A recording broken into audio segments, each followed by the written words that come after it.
The year was 1426. The emperor was old, and the palace was quiet. Winter had passed, but the air was still cold. In the eastern garden, plum trees had started to bloom. Their white petals fell slowly, covering the stone path like soft snow. Young maid bent down beneath the trees, picking the blossoms one by one. Her name was Mei Lin. She was 17. Her robe was plain gray, her hands red from the cold. She worked in the palace clinic, where she cleaned wounds, boiled herbs, and swept the floors. She was not important. She had no family in the court, no friends among the higher maids. But she never complained.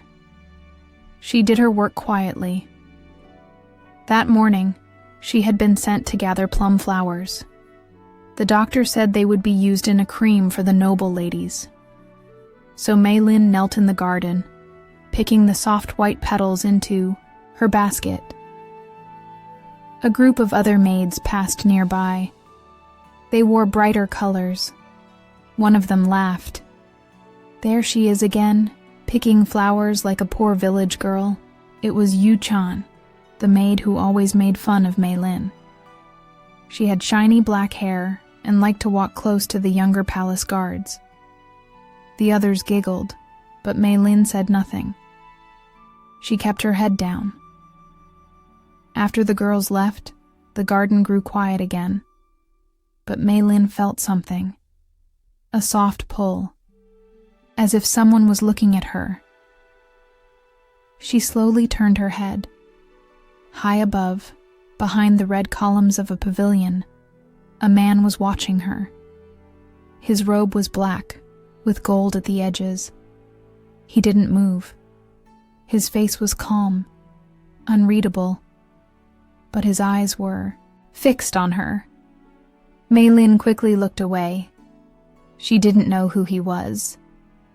But no servant wore robes like that. He must be a prince. She stood and left the garden, carrying her basket of flowers. Her heart was beating faster than before. That night, she didn't sleep well. The next morning, Mei Lin was in the back room of the clinic, grinding herbs into powder. The doctor, an old man with thin gray hair, came in holding a scroll. "Mei Lin," he said, "take this to the Hall of Wind. Give it to the fourth prince." She froze. "The fourth prince?" "Yes. Do not speak unless spoken to. Be careful. Go now." Mei Lin took the scroll with both hands. Her fingers shook. The Hall of Wind was one of the inner halls. She had never been allowed there before. It was where the high members of the royal family lived. Quiet, guarded, dangerous, she walked slowly through the palace paths. Servants passed her without looking. Guards stood like statues near every gate. When she reached the Hall of Wind, 2 eunuchs blocked her way. "I have a scroll for the fourth prince," she said, bowing low. One of them took the scroll, checked the seal, then looked her up and down. "You may enter. Do not lift your eyes." She stepped inside. The hall was quiet. The floors were polished wood, the walls covered in pale silk. There was a scent of cedar in the air. She knelt near the door and waited. A moment later, he entered. It was the same man from the garden, the fourth prince. He was tall, with sharp eyes and a serious face. His steps were slow and even. He wore black robes again, but this time a jade ring shone on his finger. "You brought this from the clinic?" he asked. "Yes, Your Highness," she said, still kneeling. "Stand." She rose carefully, eyes lowered. He took the scroll from her hands. His fingers touched hers for a second. Warm, strong. "You were picking flowers yesterday," he said. Yes, Your Highness. You did it with care. That was all. He opened the scroll and turned away. Mei Lin waited, unsure if she should go. Then he said, without looking up, "What is your name?" "Mei Lin." "A good name. You may go." She bowed and left. Outside, the wind was colder than before. Days passed. Mei Lin returned to her quiet life. She washed linens, helped grind herbs, boiled bitter teas for sick concubines. No one mentioned the prince again, but sometimes, as she worked, she felt eyes on her. And sometimes, when she walked the long stone paths near the garden, she would see a figure in black at the edge of a balcony, never close, never speaking, just watching. Then one evening, something strange happened. She was walking back from the storeroom with a bundle of clean cloth when a hand reached out and stopped her. It was one of the eunuchs from the Hall of Wind, the fourth. "Prince asks for you," he said quietly. Mei Lin's heart jumped. I don't understand. He requests a maid from the clinic to prepare a sleeping tea. You were named. She followed the eunuch, her steps fast and silent. Inside the Hall of Wind, she was taken to a side chamber. The room was warm, with a small fire burning. There were books stacked neatly and paintings of birds on the wall. The prince sat near the window, reading. He looked up when she entered. "You came." Mei Lin bowed. "Yes, Your Highness. I asked for you." "Yes." He pointed to a table. "There are herbs there. Make the tea as you do in the clinic." She did as he said. Her hands moved carefully. She boiled the water, measured the roots and leaves. Her back was straight. She didn't look at him, but she could feel his eyes on her the whole time. When the tea was ready, she poured it into a porcelain cup and placed it before him. He took it, sipped once, then looked at her. "You are very quiet. I try to be respectful. You are not like the others." Mei Lin did not know what to say. After a pause, he said, "Sit." She hesitated, then slowly knelt across from him. The room was still. The fire cracked softly. "What do you see?" "When you look at me?" he asked suddenly. She blinked. I don't understand." He leaned forward. "Do you see a prince? A man with power? Someone to fear?"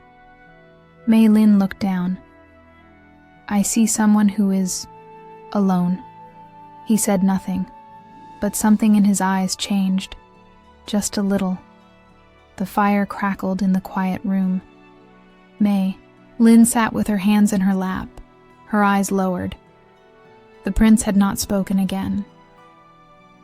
He sipped the tea slowly, watching the flames. She felt her heartbeat louder than usual. No one sat with a prince like this. No maid would dare speak freely. And yet he had asked her to sit, had asked her what she saw when she looked at him. And she had said the truth. She didn't know why. After a long time, the prince stood and walked to the window. Outside, the sky had turned dark. Snowflakes had begun to fall, small and slow. "I was born in this palace," he said, not turning to face her. "I have never left its walls. Not once." Mei Lin stayed quiet, unsure if she should reply. He looked out at the falling snow. "People see the title. They see the gold, the guards, the power. But this place is a cage. Every word I say is watched. Every breath I take, measured." He paused. "Sometimes I forget what silence feels like. Until now. Mei Lin's hands tightened in her lap. She did not know what to say, but something inside her hurt at his words. She had always thought princes had everything. Food, clothes, safety. But now, sitting here, she saw something else. Something behind his eyes. A loneliness deeper than hers. "You can go," he said suddenly. She stood and bowed. As she reached the door, his voice stopped her. "I will ask for you again." The next day, the head doctor looked surprised. "The fourth prince asked for you again?" he asked. Mei Lin nodded. He scratched his beard. "Strange. Be careful, Mei Lin. The court is full of sharp knives hidden behind smiles." She said nothing, just bowed and left. For the next several weeks, the pattern continued. The prince would send a eunuch. Mei Lin would come to the Hall of Wind and prepare his evening tea. Sometimes they would sit in silence. Sometimes they spoke. Not about the court, not about duties, but about small things.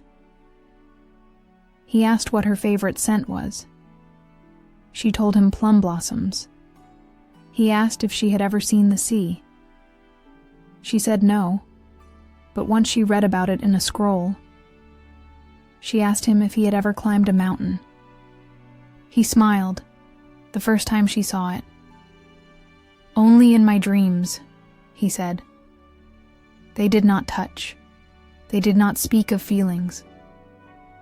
But something grew between them, soft, invisible, like the way snow melts under sunlight. She began to wait for his summons. He began to watch for her arrival, but nothing in the palace stayed secret forever. One morning, Mei Lin was sweeping the floor of the clinic when Yu-chan walked in with a wide smile. "Busy, are you?" she asked sweetly. Mei Lin kept her eyes on the floor. "Yes." Yu-chan stepped closer. "You're being called to the prince's rooms often, aren't you?" Mei Lin froze. "I wonder why," Yu-chan said. He could ask for anyone. Why a quiet, plain girl like you? "I don't know," Mei Lin said softly. Yu-chan's voice grew colder. "Be careful. The walls in this place listen. And so do the women." She left with a sharp smile.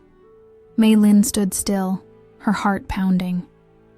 That night, as she walked to the Hall of Wind, the air was thick with frost. The moon hung low. Shadows followed her like whispers. Inside, the prince sat near the window, his face pale in the lantern light. She made the tea as always, but something was different. His shoulders were tense, his eyes darker. After a long silence, he spoke. "There is talk, in the court, about you." Mei Lin's hand stopped. "About me, Your Highness?" He nodded. "Some say I favor you, that I plan to take you as a concubine." She felt her breath catch. "I haven't said a word to anyone," she whispered. "I know." His voice was softer now, but sad. "I brought this on you. I should have been more careful." Mei Lin stepped forward. "I am not afraid." He looked at her then. Really looked. "You should be." They stood there, the tea untouched, the snow falling just beyond the window. He moved closer. "If I take you into my world," he said, "you will no longer be free. The women of the court will hate you. My brothers will watch you. You will be used against me." Mei Lin swallowed. "Then don't take me. Let me go." His hand reached out, but stopped just before touching hers. "I can't." Silence, only the sound of the fire and the snow outside. I dreamed of being free, he said. But maybe I only needed one person to see me, just once. Her eyes filled with quiet tears. I see you.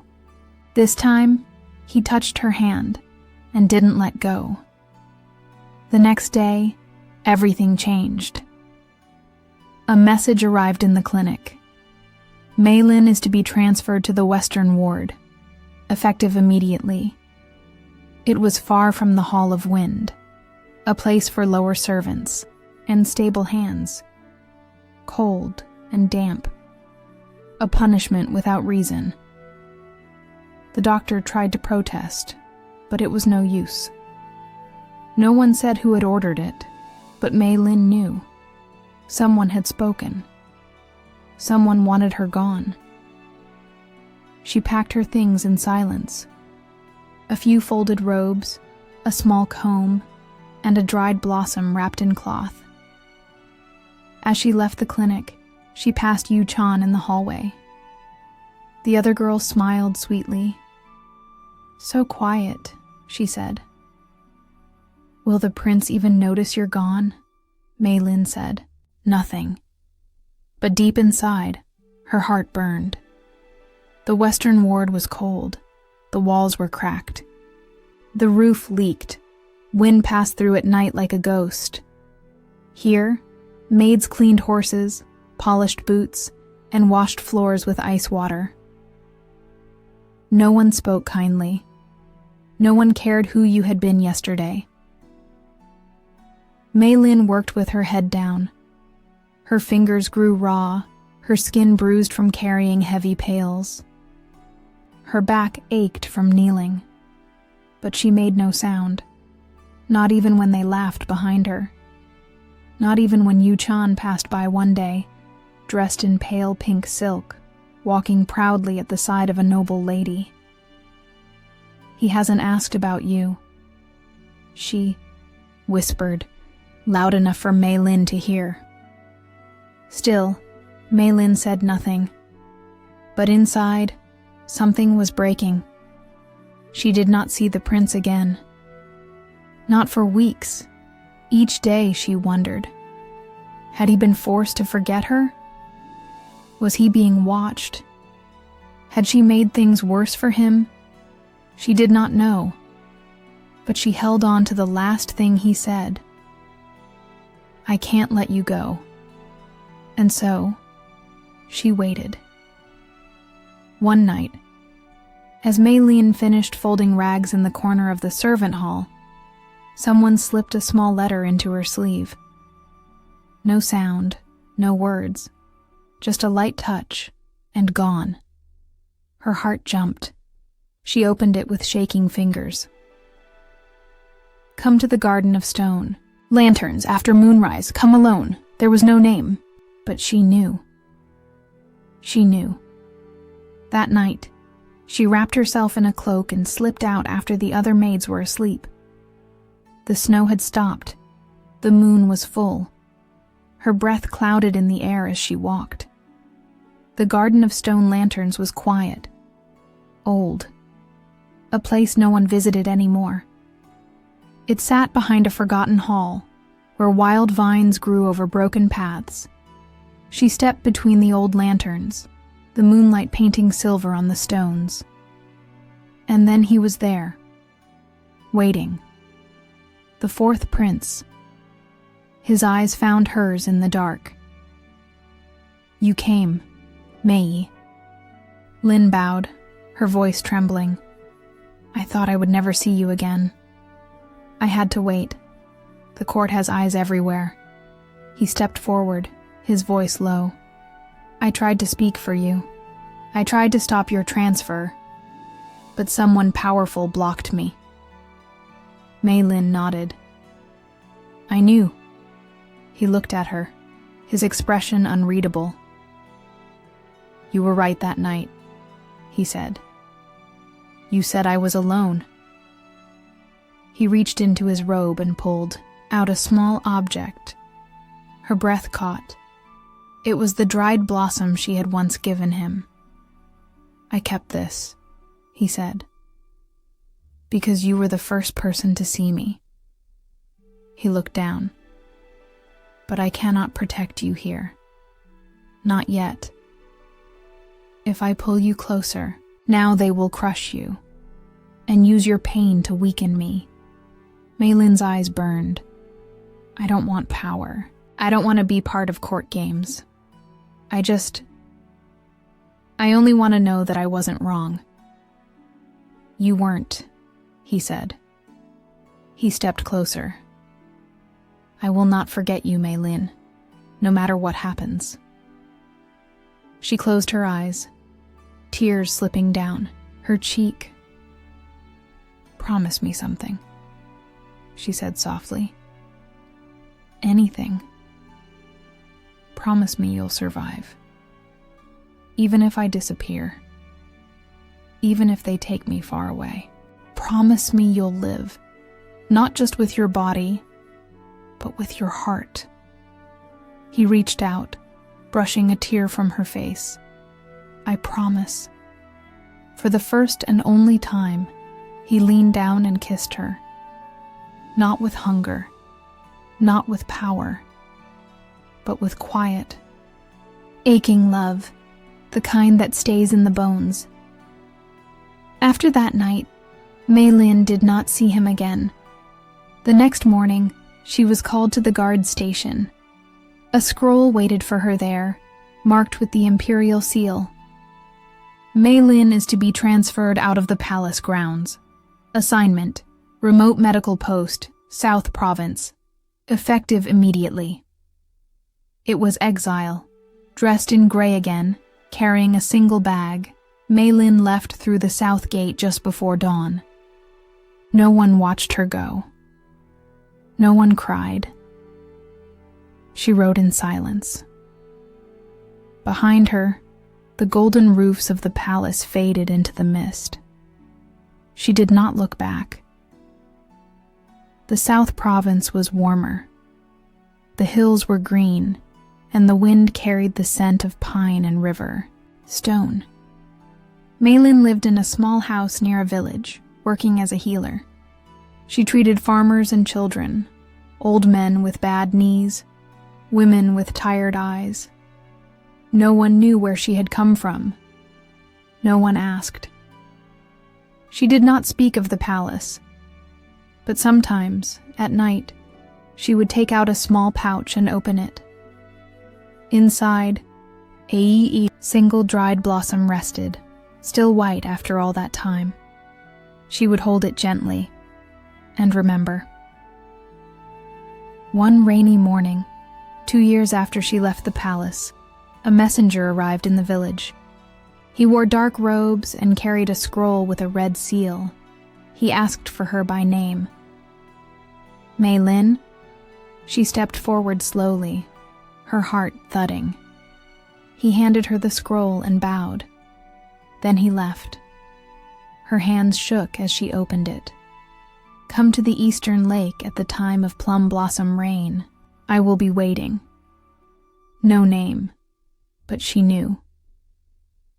She traveled north for 5 days. The road was muddy, the sky gray, but her heart was full. When she reached the eastern lake, it was dusk, and the blossoms were falling, soft, white, endless. By the water, beneath the trees, he stood, not in royal robes, but in a simple dark coat, his hair unbound. He turned when he saw her and smiled. This time she ran to him. Mei Lin ran to him. The blossoms fell around them, soft as snow. The lake behind him was still like a painted scroll. For a moment, it felt like time had paused, as if the world waited, holding its breath. The fourth prince opened his arms, and she stepped into them without a word. They stood there for a long time. No guards, no titles, no whispers. Just the two of them, wrapped in the hush of falling petals. I thought I was dreaming, she whispered. You're not, he said. His voice was deeper now. touched by years, but still warm. She looked up at him. "How did you find me?" "I never stopped searching," he said. "Even after they sent you away. Even when I couldn't speak your name." He reached out and gently touched her cheek. "I sent men to the southern provinces. Quietly. One of them found a healer by the river with steady hands and a soft voice." She gave a small smile. "It sounds like someone else." "No," he said. "That's you." They sat by the edge of the lake, beneath the old plum tree. The blossoms clung to Meilin's hair, to his shoulder, to the folds of her robe.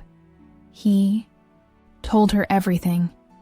His father, the emperor, had died the year before. The court was in chaos. Brothers fought behind closed doors. The throne was not yet decided, but the fourth prince had waited, had watched. "I don't want to rule," he said quietly, "but if I don't fight, the cruelest one will win." Meilin looked at him, her voice soft. "And where do I belong in that world?" He took her hand. "With me. But they'll never accept. I don't care what they accept," he said. "Let them whisper. Let them scheme. I would rather lose everything than live without you again."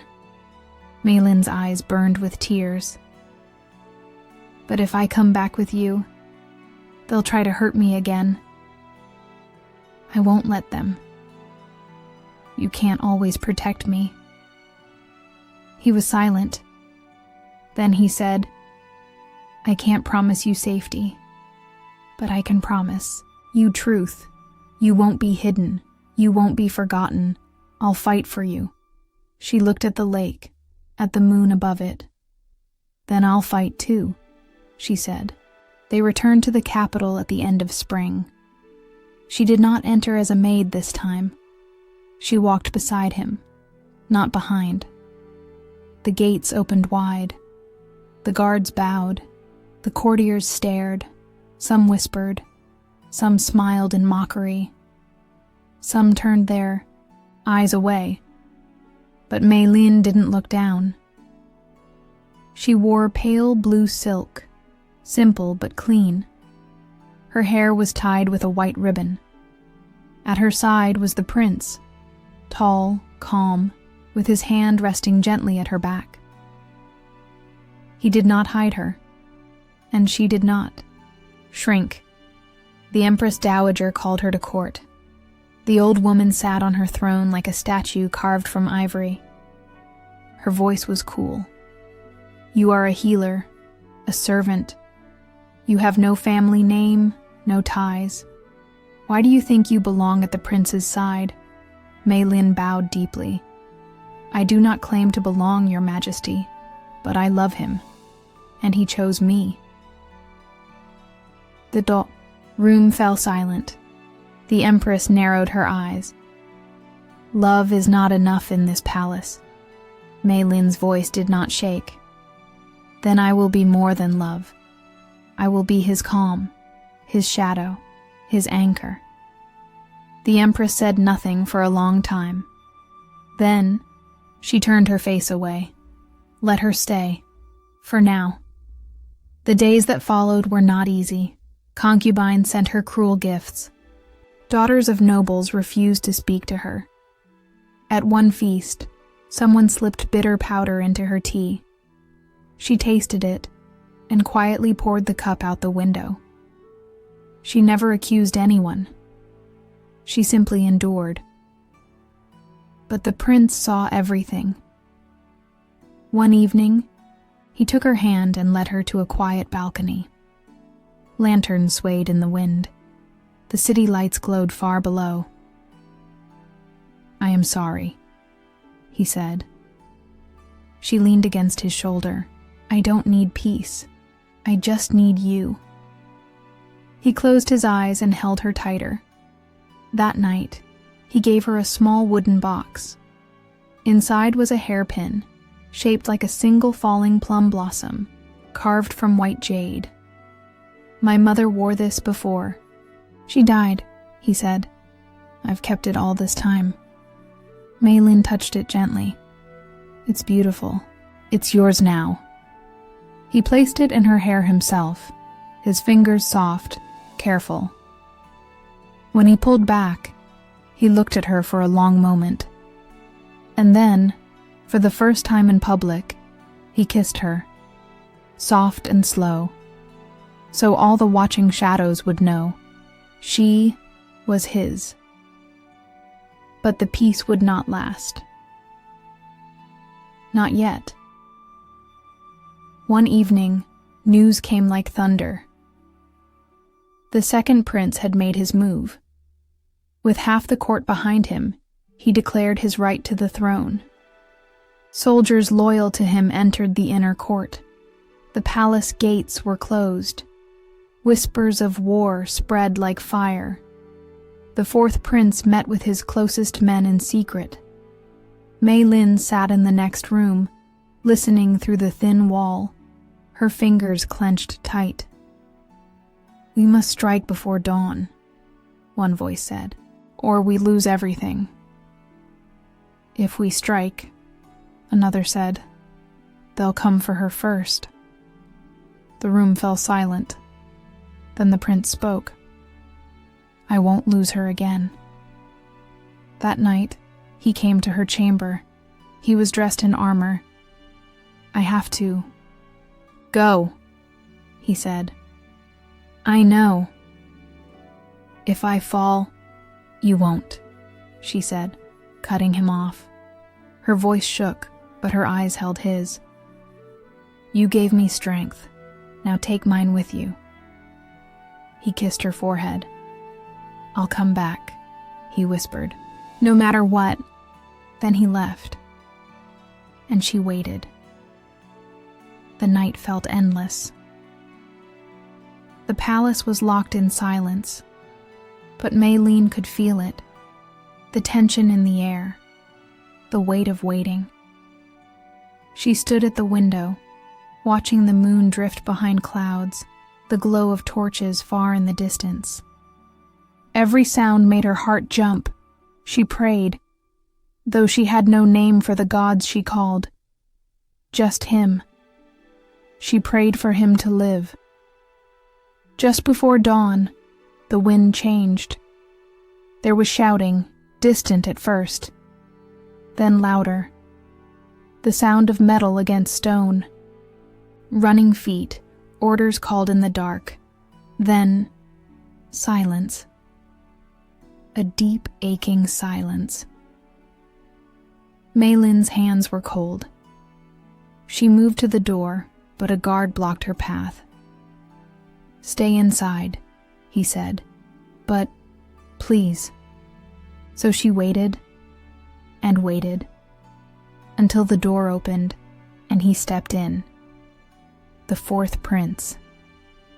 His hair was loose, his robe torn at the sleeve, a shallow cut along his cheek, but he was standing, breathing, alive. She ran to him. He caught her in his arms and held her like a man pulled from water. "It's over," he said. She held on tighter.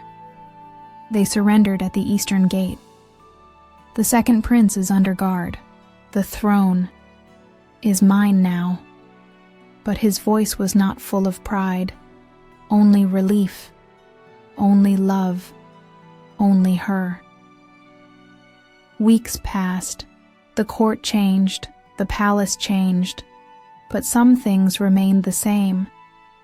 The new emperor walked the stone paths slowly, sometimes with his hands behind his back, sometimes with Mei Lin beside him. He did not take more concubines. He did not seek new alliances through marriage. He made it known. There would be no empress but her. Some nobles protested. Some wrote letters. Some wept behind closed doors. But he did not change his mind. And so, Under the falling petals of the same plum trees where she once knelt, Mei Lin was named his one and only wife. Their wedding was not grand, no golden dragons, no 10,000 dancers, just lanterns, plum wine, the soft scent of incense. He tied a red ribbon around her wrist and said, "You found me in silence. I will never let you be alone again." She answered, "I will walk with you, through fire, through storm, through time." And they bowed to heaven, then to each other. Years passed. The palace remembered wars, betrayals, new treaties, and passing winters. But the people remembered something else. They remembered the emperor who refused to marry for power. The healer queen with quiet eyes and steady hands. The love that outlived exile, silence, and danger. And each year, when the plum blossoms bloomed, the petals would fall like snow across the eastern garden. And those who walked there would say, "If you listen closely, you can still hear them." The whisper of her voice, the echo of his promise, and the sound of plum blossom rain. The end.